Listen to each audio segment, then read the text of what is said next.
what hit me in that moment is like, what is one?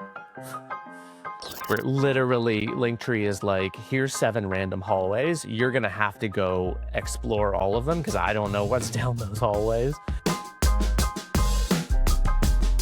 All right. Might as well turn this into an episode. I was waiting on a guest to show up for a podcast episode. Scheduling conflict. Fine. All the while, I'm just like eating pizza and cleaning up 6,000 tabs on Chrome. Maybe it's a good time to sort of reflect on where we're at. The focus has always been the same. I, as a consumer, I, as a person, just a human, my stuff, whether that's considered content or wish lists or bits of data and digital ones and zeros that I don't want to forget or that I need or that I want to share with other people is everywhere. And I think it's the boiling frog kind of thing that we all just get used to it. I show someone my Google Maps with all my stars on it in New York, and they're like, oh yeah, but you're just not doing it right. You got to use labels. You got to make a custom Google map. And it's like, you're basically like duct tape Band-Aid over the problem. Yes, you could probably get it to work, but just for Google Maps, and you can't add other websites, and you can't add X posts and Instagrams. And so we've all sort of boiled in this water for so long, since 95, was that 30 years, that we accept that this is how it is. This is how you're supposed to open up 500 tabs in Chrome and bounce between all of these systems to find or save or aggregate or whatever. And that's not how it should be. And I think we're at the tail end of that. I think now with the agentic age and AI and agents and essentially these little computer programs that will be able to move through all of my 400 tabs in different ways, work will change, life will change, where we're going. And what I've really spent obsessive amount of time this week on, and it helps now that I have agents who can be like, I just synthesized all of the themes from the past 1,200 meetings that you've had. Now I can really extract all those things and really start to get to the thing at the heart of what I've had like brewing, which is I just want my own personal, contextual, curated data bucket. In engineering, technical investor speak, it would be the data lake. But like, I don't need a lake. I just need a place where I put that, and I put that, and I put that, and I put that, and I put that. Those are not bookmarks. That is also an old relic of browsers, because I mean, really, I would love to see the numbers. How many people store, of the 100 tabs you've got open in Chrome, store them in Chrome bookmarks? And that's your life. That's how you organize your life. So we've evolved above and beyond this, but the tech hasn't evolved and it hasn't really caught up yet. But I want my place, and that is Stacklist. It's my place. I'm not talking about a website or an app on the app store. I'm talking about a conceptual place where I put a PDF of the trip agenda that was sent to me by the travel agent, driving directions to that little hotel that I booked, the website for the hotel, a Lonely Planet article about the hike that I want to take. Like, I put all of these things in, and when I gather them all in this little place, I also give it my notes, and it has provenance around it. When did I make it? How interesting as a content set is that? Was it just 3 things that I did 2 years ago? Or is it 40 things that as a collection are interesting and maybe useful, shareable to someone else? So I have my little place that I put stuff. And now, because I've stripped away that idea of a website or a mobile app, now I can add different layers on top of that. I can add something that resembles a website or an app, or you hook up Claude to your stack list and you go, hey, I'm planning a trip. But before I do that, will you do me a favor and just sort of kind of understand how I've been traveling and what I like to do? And it goes, cool. And it does it inside this personal context. This is not like trying to scrape into, Yelp and OpenTable and Resi and Google Maps, Delta and Uber. And like, it's not trying to weasel its way into those private data sets. It's literally just going like this in my own who I am bucket, and then saying, awesome, now I've got really good ideas. I'm going to go make that. And when it goes to make that plan, it's also not just doing it in Claude, right? And then in Google Docs and then in Google Maps. It's not leaving this contextual bucket that I built for myself that's so rich. It's actually going out and doing the research and making it and bringing it back into here. And now that gets more interesting about me. Businesses have the same problem. They already have a lot of very specific context. I'm building my context and saving it here. This business has very specific context. I'm a real estate agent in Roswell, Georgia. This is my market. This is what I'm good at. This is my niche. I have lots of context that I have built around this business or this brand. Now I need to tell everybody about it. First thing I should do is maybe get a website. So I hire a designer or copywriter, or I try and do it myself on Wix, or that takes a while. So I end up just breaking down and going on Fiverr, Upwork, and hiring someone. It's not really great, but it's enough.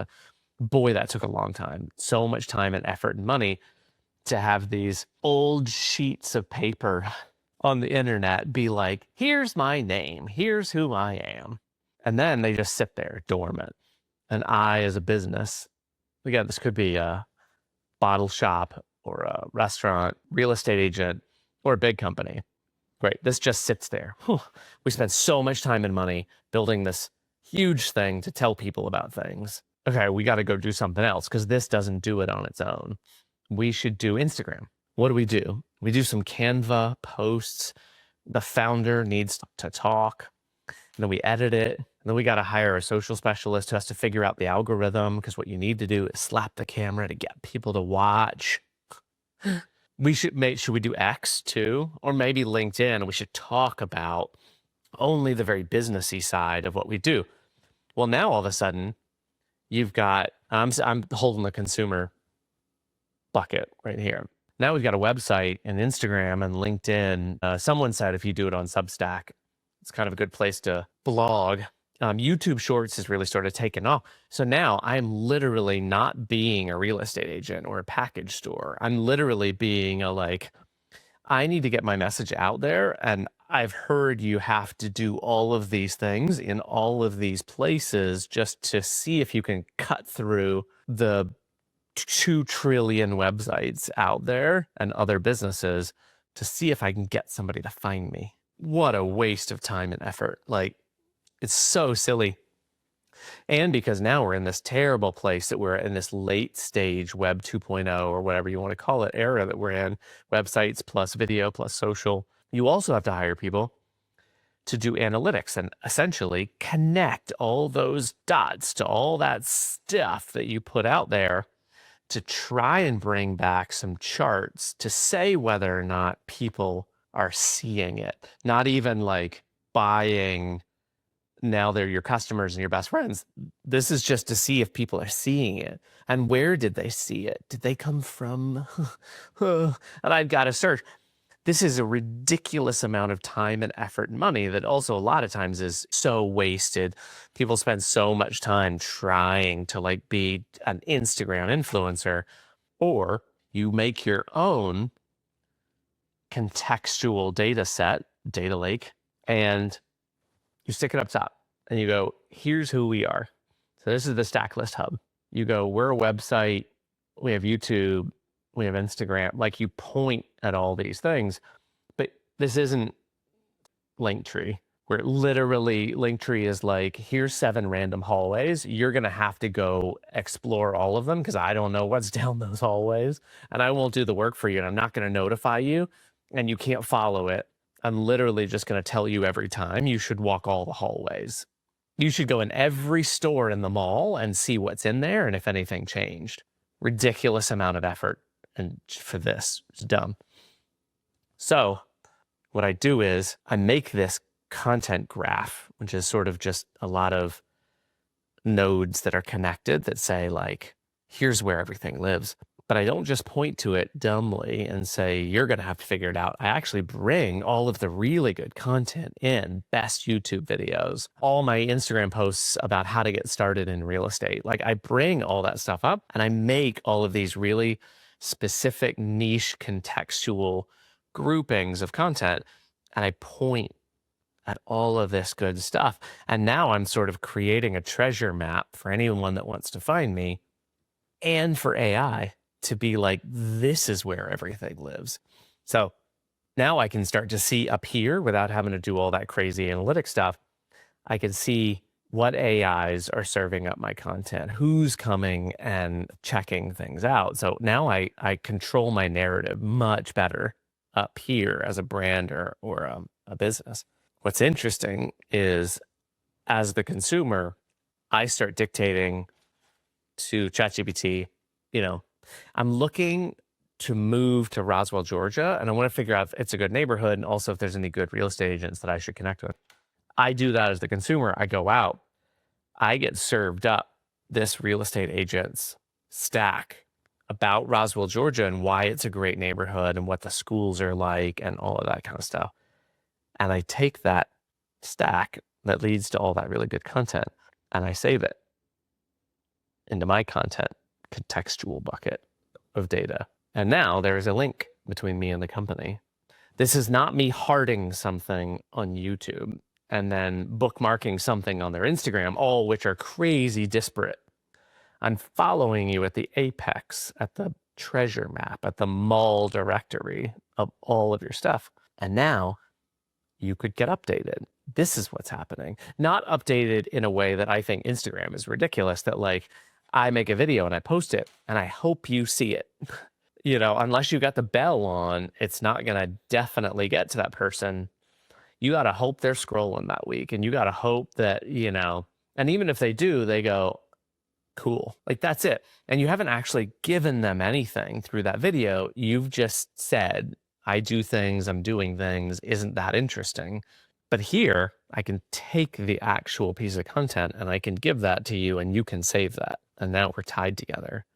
And agents can help connect while also humans can search and save and find and share on top of that, which is not the website, Instagram, LinkedIn, YouTube, Substack, analytics, UTMs, paid ads.